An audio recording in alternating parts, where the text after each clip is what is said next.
Hello guys, welcome to the class. This is yours JK. Today we are going to discuss about design process of journal bearing. In the previous lectures, we are already completed what are the theoretical parts related to bearings. And today class, we are going to discuss about what are the design steps involved in the journal bearing and what are the formulas will be helpful to design a suitable journal bearing. So let's see.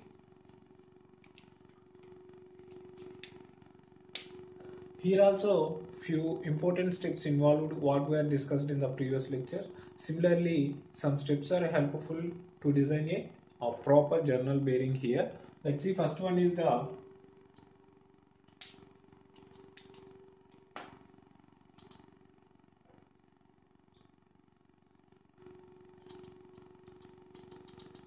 so it is the first step, a developed bearing pressure. So with the help of this step, based on the given data in a given problem, we will find out requirements of that proper dimension for bearing. For example, in the given problem, they are provided the value of bearing pressure. By using that bearing pressure, we are consider or maybe we are going to find out the diameter of the bearings.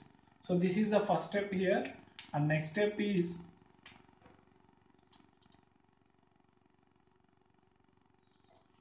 a coefficient of friction between the journal and bearing. For this coefficient of friction, we are using the Mackey's equation to find out the what is the coefficient of friction developed in the bearing. So this is about the second step here, and third step is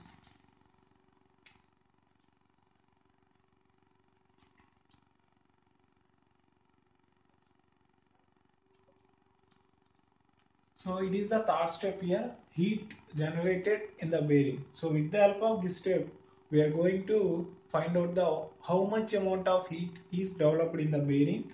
We are calculated based on this formula. So this is about the third step here, and go to the next step.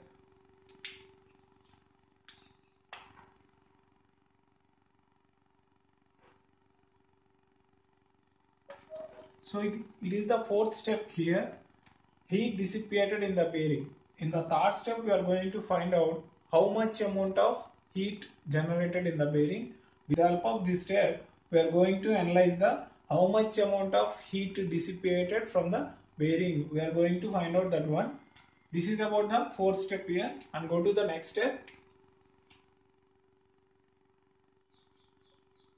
Amount of artificial cooling required. So how we know this amount of artificial cooling required here? What is the amount of heat generated and what is the amount of heat dissipated in the bearing? With the help of the difference, we are going to find out how much amount of cooling required for that bearing. We are analyze that one. So this is about a fifth step, and go to the next step, that is the sixth step, and it is the final step here. Mass of oil required to remove the heat. That means how much amount of oil is required to remove the heat, what is the developed in the bearing. So this is about the final step. These six steps are involved at the time of design of a journal bearing, and next we are going to discuss what are the formulas will be helpful to find out or to analyze these steps. Let's see one by one.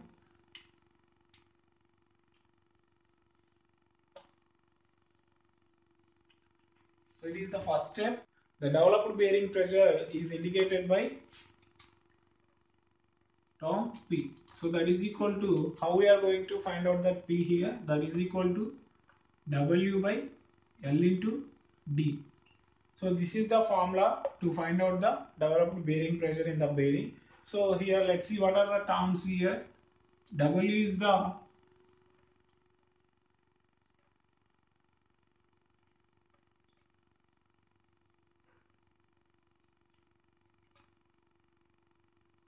so the W is the weight on bearing. That means how much amount of weight acting on the bearing, that is the W.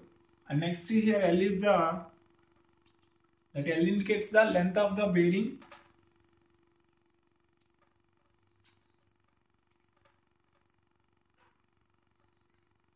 And what about D here? The term D is indicates here a diameter of the bearing.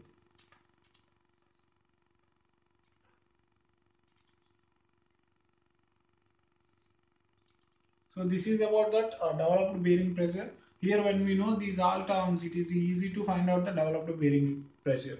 In case of some problems, he provided the developed bearing pressure and he required, that means he is asked to find out the what is the diameter of the bearing and what is the length of the bearing. When we know the what is the amount of developed bearing pressure in the bearing and as well as what is the weight acting on the bearing, with the help of these two terms it is easy to find out the what is the diameter of the bearing. So this is about the first step. Go to the next step.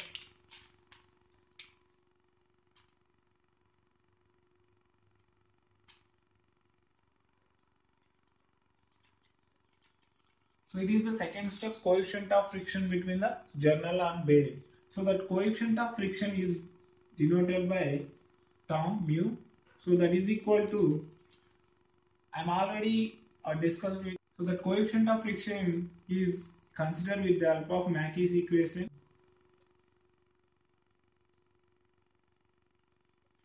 So that is equal to a mu equal to 33.25 all divided by 10 to the power of 8 into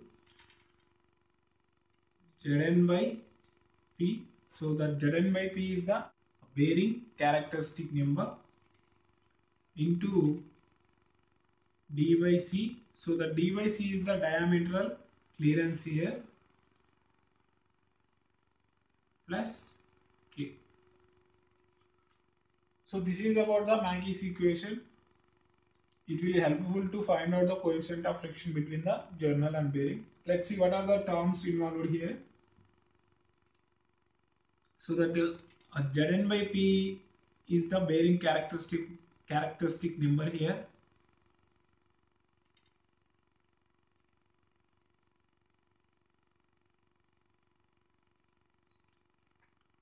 And next, the d by C is the diametral clearance.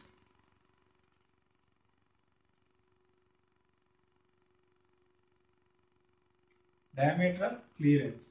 Okay.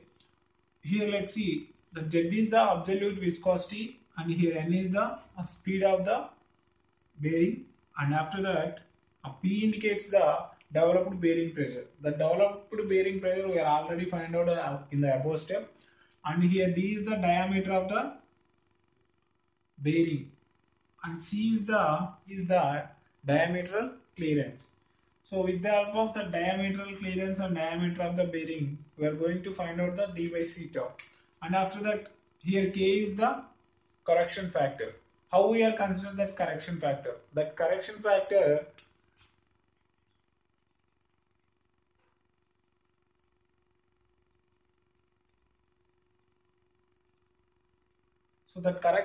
here we are considered with the help of length to diameter ratio of the bearing. Based on the length to diameter ratio of bearing, we are considered what is the correction factor value here. So let's see, these all are terms we are considered. In case of a given problem, we have known that values, there is no problem to find out the coefficient of friction. But in some cases of problems, there is no values of these terms. So that's why at that time we are using the design data book to find out the what is the values of that particular machinery. So let's see. So the journal bearing 19th chapter. For considering these values, we are using the one tabular column in a design of journal bearing condition. So let's see design values of journal bearing, table number 19.5. So it is the old other. I am already told to you. Let's see this one. This is the old other. In that old other, the chapter number 19 indicates the journal bearing design. In that journal bearing design, table number 19.5 indicates the design values of journal bearing. So with the help of these design values, we are consider the bearing characteristic number and as well as the diametral clearance ratio and correction factor. Let's see how we are considered here.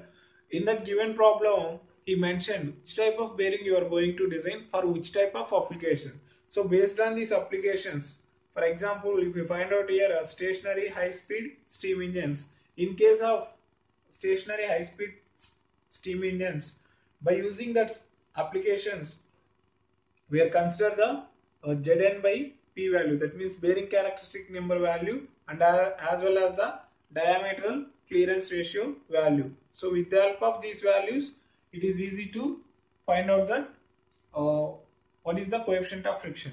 And as well as here we are if you find out this term, it is the mandatory to find out the diameter of the bearing. In that condition also we are using the same table to find out the L by D ratio. When we know the L by D ratio, it is easy to find out the diameter of the bearing by using developed bearing pressure step. So this is about that. And next, how we are consider the correction factor. For that correction factor,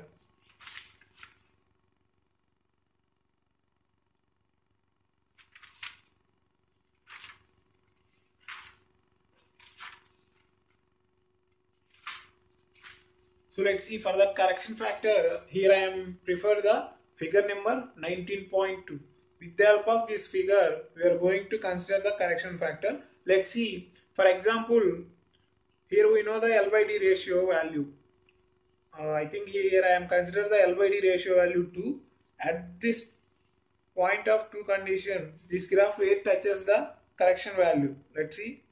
At this point 2, the correction factor value is approximately, if you find out, 0.0025. So that is the consideration of correction factor value. I think it is better to solve one practical problem. With the help of that problem, it is easy to how we are consider these values.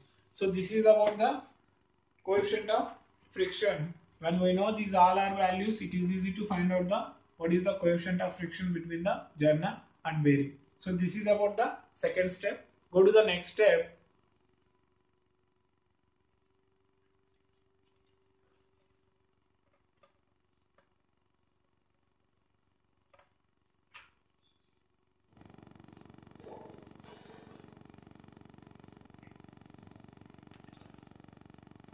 Go to the next step, that is the third step here, a heat generated during operation in a bearing.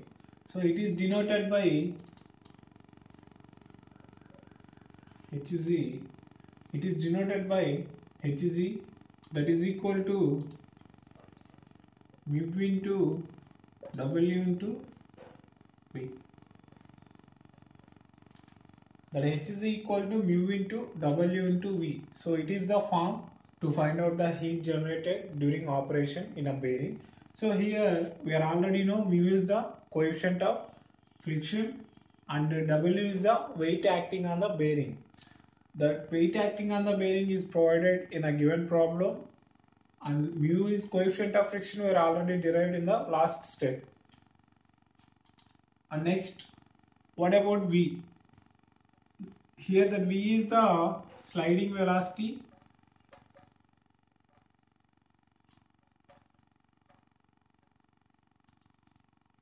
how we are going to find out that sliding velocity, that V equal to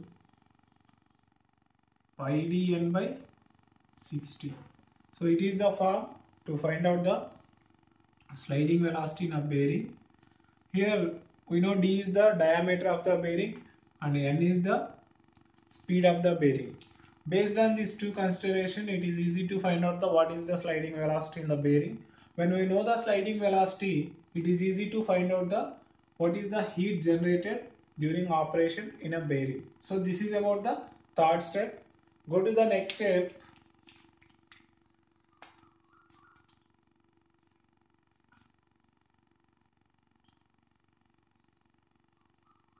Heat dissipated by the bearing. So it is denoted by H suffix D. So let's see how we are going to define this one. That is equal to C into A into TB minus TA. So it is the form to find out the what is the amount of heat dissipated by the bearing. So let's see what are the terms involved here. But C is the heat dissipation coefficient here, that is equal to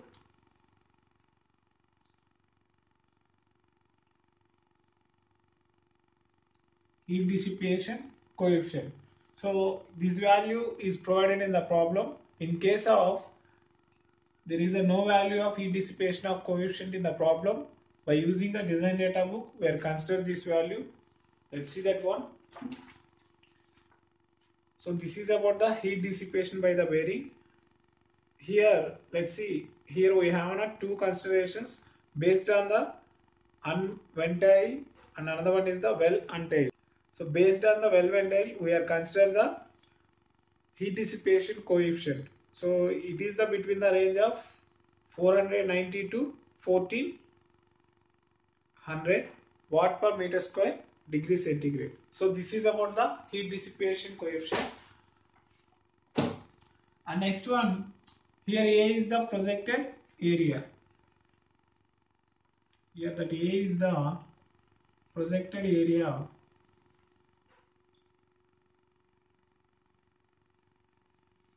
So that is equal to L times of D. Here L is the length of the bearing we know and D is the diameter of the bearing. When we know these two terms, it is easy to find out the area, projected area. And next, what about TA and TB? Here TA and TB is the TA is the atmospheric temperature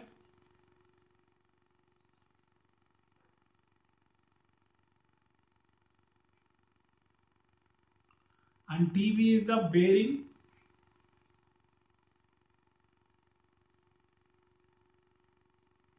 surface temperature. The TA is the atmospheric temperature and TB is the bearing bearing surface temperature. So when we know these all terms, it is easy to find out what is the heat dissipated by the bearing. So this is about the fourth step here. Go to the next step.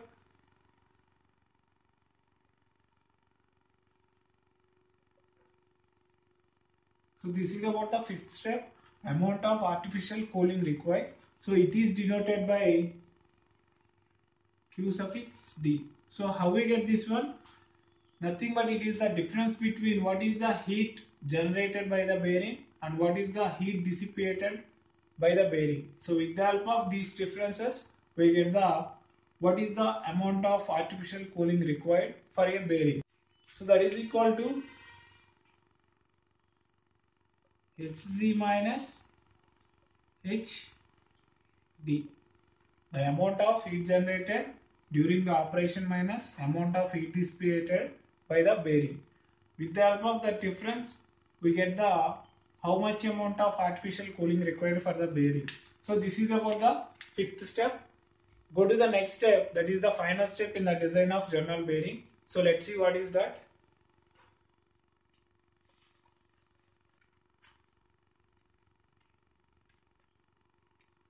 So it is the final step here, a mass of oil for heat removal. So it is denoted by small m, that is equal to Hg by Cp into delta T. So this is about the form to find out the mass of oil for heat removal. So let's see what are the terms involved here. We know Hg is the heat generated by the bearing. We are already derived in the third step.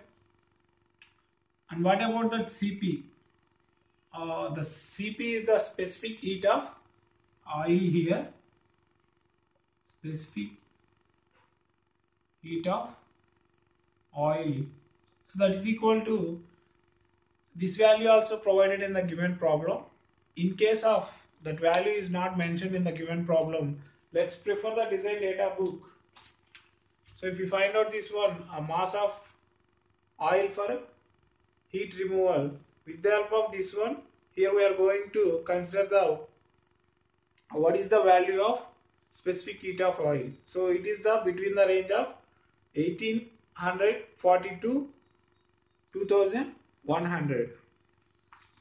So